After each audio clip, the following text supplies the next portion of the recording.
Hi, everyone, and welcome to our presentation today, Advancing Democratic Dialogue by Applying Metaliteracy and Teaching Practice.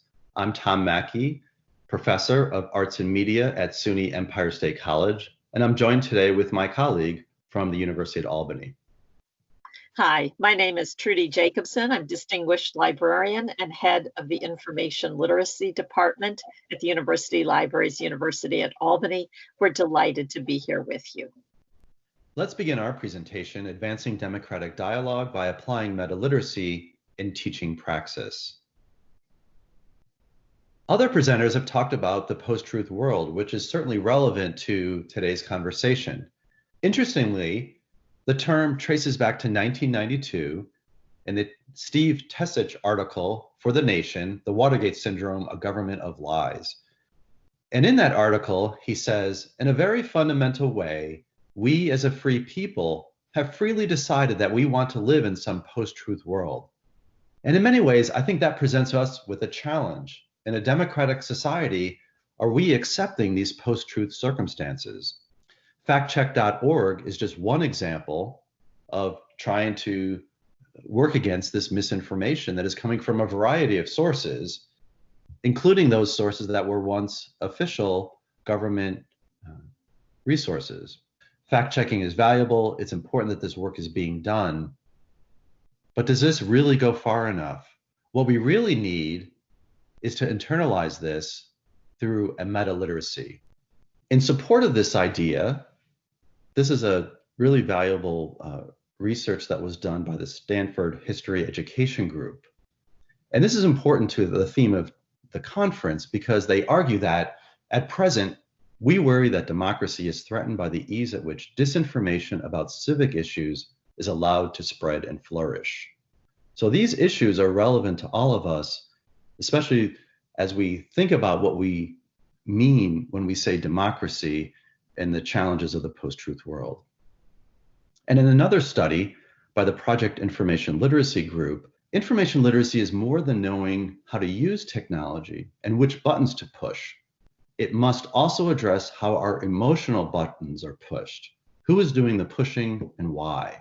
So again, this gets to the importance of evaluation and critical thinking and getting beyond technology.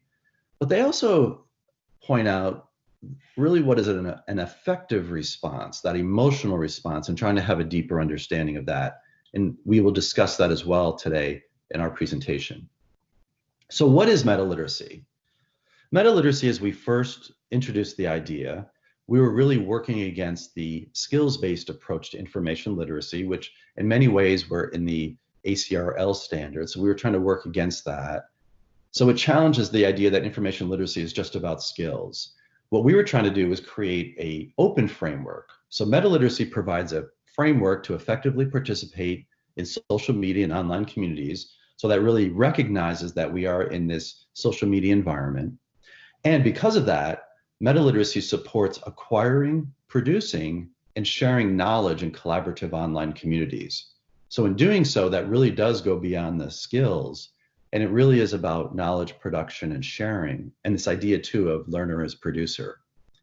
And another part of this is the evaluation, the critical thinking part, because metaliteracy reinforces the development of a critical thinking filter to continuously differentiate usable from unusable information.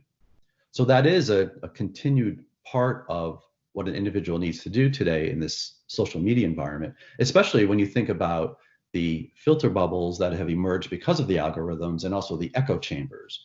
But it really places an emphasis on the individual to apply critical thinking and to filter information as an individual. As the idea developed, we also try to provide a context for metaliteracy and how it fits in with our understandings of literacy. So we argue that while literacy, again, at the most basic level, literacy is really focused on reading and writing, and information literacy traditionally has been very much about search and retrieval. Of course, it's more than that, but there's a strong emphasis on search and retrieval. That metaliteracy that really comes after that. It's beyond those abilities to promote collaboration, the collaborative production and sharing of information. Again, much more on knowledge practices than skills. And now Trudi is going to talk about a really key component of meta-literacy, which is the metacognitive component. In this quote, Flavel talks about how learning's not simply about the cognitive domain. He also describes the affective, or how you feel, and the metacognitive. Tom was talking about feelings a bit before. The metacognitive involves thinking about your own thinking and also reflecting on what you've learned and what you still need to learn. Flavel says, such situations provide many opportunities for thoughts and feelings about your own thinking to arise, and in many cases, call for the kind of quality control that metacognitive experiences can help supply. And I really love that he calls this quality control. So metaliteracy, as Tom said, really emphasizes the metacognition, and it's not a coincidence that they both have meta in the phrase. So here, the use of the term metaliteracy suggests a way of thinking about one's own literacy. To be metaliterate requires individuals to understand their existing literacy strengths and areas for improvement and make decisions about their learning. So learners really do need to participate in their own learning. We often see students who expect to be told what to learn, which doesn't bode well for lifelong learning, democratic dialogue, and effective citizenship. So we've been talking about these learning domains, the metacognitive, the affective, cognitive, but there's also other key core components of metaliteracy, the roles, the metaliterate learner roles, the characteristics that metaliterate learners display, and the goals and learning objectives that underlie all the components of metaliteracy. So let's take a look at each one in turn, starting with the learning domains. So we've been talking about these, and you can see all four of them here with some more information about them. Now, information literacy tends to focus on the ones on the right-hand side. So the cognitive, what students should know when they've completed a learning activity, and the behavioral, what should they be able to do. And I think when we started to develop metaliteracy, we were really thinking about the metacognitive and particularly the affective more. So we've talked about the metacognitive, the affective. How does one feel when one is learning? And what I found to be particularly interesting when I talk to my students about learning is they often have not thought about the affective at all. And it really makes a difference to them. So the next component of metaliteracy are the learner roles. And there are a number of roles, and they're not really bounded by just these, but you can see some that are very important. These go beyond the role of consumer, and this array of roles really heightens learners' awareness of what is possible for them. So just being aware of these really makes one think, how can I take on such a role? And you can see here that we've put some questions. All of them have questions. We've added some for a few of the roles, but these really emphasize to students, these are the kinds of things you need to think about and consider when you want to take on additional roles or be responsible in the roles that you are taking on. On the next slide, we're going to emphasize learners as producers. This is a particularly important one for metaliteracy. Again, expanding beyond the consumer role, seeing themselves as a producer really leads to transitions in so many ways. It's not just a second role, consumer, producer, but seeing oneself as an active and engaged and a um, contributing value to others. And it's the opportunity to emphasize the importance of responsibility. And again, students often don't see themselves as producers, except the materials that they turn in their courses, possibly social media contributions, but they often discount those. So this idea of learners are producers is really very important. And another one is learners are teachers. This is an aspect of learner as producer. As we know that being able to teach someone else means that you know something particularly well, and you can take pride in being able to help others with their understanding of the topic. But again, learners often don't see themselves in these roles, and it can be a leap for which they need scaffolding. So with the recognition that they do indeed know things well enough to teach others, and if the scaffolding is provided, students soar. So I'll turn it over to Tom now to talk about the next component of metaliteracy. The other component then within these four components is learner characteristics. And when you look at these, you'll probably see some similarity with the learner roles. And with the learner roles, by the way, I think what's interesting about that is that rather than having students just go through and try to meet particular outcomes, students really see themselves in these roles, and that's in many ways a starting point for them. So there's an alignment here between the learner roles and the characteristics that we want students to strive toward, to recognize characteristics that they may already have, and to seek to improve certain areas within these characteristics. And again, in the same way that Trudi mentioned that the roles are not limited, the characteristics are not. But when we really look at what is essential to metaliteracy, these are really several key characteristics. Of course, this idea of being productive. So supporting learners as informed producers of information who are reflecting on their learning and reflecting on the thinking process and even on what it is that they create. Also being collaborative, which also reinforces that dialogue among participants within learning communities. And even to the point where if you're working in dialogue with your student, that is a collaborative process. You are co-creators of knowledge. The idea of, we've talked so much about metacognition, that one of the characteristics we want students to aspire to and achieve is this idea of being reflective, so that an individual is always thinking about their own thinking, regulating their own learning, and really for themselves identifying areas for growth. And another key part of this, because we're talking about participatory environments, open environments, collaborative environments, that there's also this responsibility that goes along with that. So being civic-minded as part of this metaliteracy mindset is also essential here, so that the civic-minded characteristic reinforces civic responsibility and community-based accountability. And interestingly, this is another foundation of metaliteracy because many of those characteristics point to the fact that learners are connected.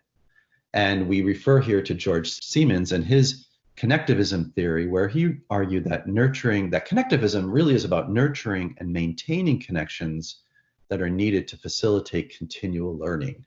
So really through that connectivity, we learn from others, we learn from the resources that we create and encounter and collect online. But at the same time, connectivity is not enough. We know that through the post-truth world, that just connecting within these social media environments does not go far enough. An individual has to be reflective and certainly civic-minded, evaluative in terms of the content that they encounter and analyze, and ultimately positive ethical contributors to this environment. So the fourth component of metaliteracy are the goals and the learning objectives. There are 4 goals, and these provide sort of the bigger picture. And it's the learning objectives that fall within each of these goals that really give a good sense of the specifics. Each learning objective is connected with one or more of the learning domains. And at metaliteracy.org, you can find the full set with goals and learning objectives, not only in English, but also in a number of other languages. So very quickly, goal 1 is actively evaluate content while also evaluating one's own biases. Goal 2 is engage with all intellectual property ethically and responsibly. Goal 3, produce and share information in collaborative and participatory environments. And goal 4, develop learning strategies to meet lifelong personal and professional goals. We have a quote here from a political science professor who uses metaliteracy quite extensively in a critical thinking course. And she says the metaliteracy framework, with its emphasis on different domains of learning and active as well as passive roles, has been notably useful as a framework for my course on critical thinking. Later, at the end of this presentation, we'll be talking about ways that metaliteracy can be incorporated into courses. So we have developed a number of metaliteracy learning opportunities. We're going to share just a few of them with you, but there is a lot of content that is available for anybody to use. The first is a badging system, and this includes 4 digital badges: Master Evaluator, Empowered Learner, Digital Citizen, and Producer and Collaborator. And students who go through this are able to claim and display a badge. That system is used at a particular institution, but all of the content is available. And on this next slide, you can see sort of the setup. So in this case, the producer and collaborator has a global contributor component and a creator component. And then students actively get engaged with these topics that you can find below those 2 major divisions. And the development of metaliteracy has been very much focused on the theory and practice. And we've been developing MOOCs really from the very beginning. We first did a connectivist MOOC, but we've also have developed 2 Coursera MOOCs. And this first one, Empowering Yourself in a Connected World, you can see here the learning activities and the way it's set up goes from seeing yourself as a metaliterate learner, a focus on digital citizenship, creating and sharing information, and then seeing yourself as an information producer. So by the end of this MOOC, learners actually create digital artifacts as producers of information. Our most recent MOOC, Empowering Yourself in a Post-Truth World, we first developed on Open edX, but then we developed it, revised it for Coursera so that we could have both of those MOOCs together. So you could actually take one after the other. And this slide really shows the outcome of this work. So these are all projects, again, metaliterate learners as producers, where they then create projects related to confirmation bias, what is it to be a metaliterate learner, fighting fake news, and also developing reflective digital stories. So we wanted to share with you some ideas for democratic dialogue with metaliteracy. These are things that could be used in a wide variety of courses at the undergraduate or the graduate level. I mentioned Sally Friedman, the political science professor, and this first item asks students to describe the metaliteracy roles they identify with the most and the least, is an idea she's used in her course. And what she does is she asks students to select a role that they would like to enhance, something that they don't feel good at, but really would like to. And then they take on that role, and they can also journal or blog about their progress each week. And her students have found that to be an extremely interesting and empowering activity. Another thing that one could do is incorporate the metaliteracy learning domains in assignments that evaluate the COVID-19 misinformation situation or other situations that might be equally sort of using one's own emotions as a part of it. And another idea is to create peer assessments based on the Metaliteracy goals and learning objectives. And that really would engage students in a way pretty deeply. So I'm going to turn it over to Tom for some additional ideas. Thanks, Trudy. And in addition to those ideas, you could also design learner-centered self-assessments based on the meta-literacy roles and characteristics. And this is something that I did for one of my courses. I teach a course called Digital Storytelling, and I revised a midterm self-assessment based on the meta-literacy framework. Also, develop online discussion questions based on the meta-literacy videos and badging content that we have available and that are open. This is also something that I've incorporated into my courses. In the same digital storytelling course, for example, one of the videos is about building trust online, and I've incorporated that video into this course where students really have to look at and write an essay about digital ethics. Also, learner as producer, asking students to create digital stories, and that gets them to really be in that active role as creative and informed producer of content. And another option, assign small groups of students to develop an engaging learning tool to encourage inquiry using meta-literacy components, and then use those tools in the future. And I believe, Trudy, that you've done that in your teaching as well. Yes, yeah, and I was going to say particularly this last one here, using it with first-year students who develop tools outside of their comfort zone. So they were using a number of the objectives for meta-literacy, and then these were going to be shared with future students in the course. Thank you. So again, those are just some ideas. We look forward to hearing your thoughts and ideas in the conference, and we look forward to your questions as well. This is our contact information. Feel free to reach out to us. Follow us on metaliteracy.org. Check out our hashtag Metaliteracy, and feel free to reach out to us individually as well. Thank you. We've enjoyed speaking with you. Enjoy the conference.